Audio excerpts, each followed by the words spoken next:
Isang maganda tanghali mga kamaster. Ito kami ngayon mga kamaster.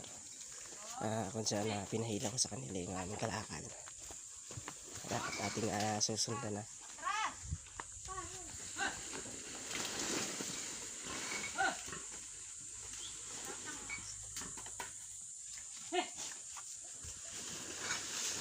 Ayan ang tabali ang sabi.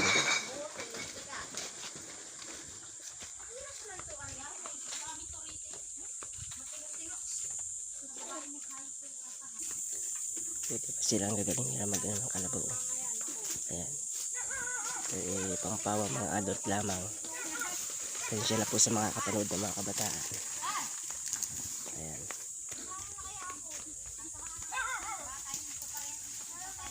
Kaya mga kaludi, andito na kami at saka yung pala ang bunso. Shoutout po sa inyo lahat. Master Ray.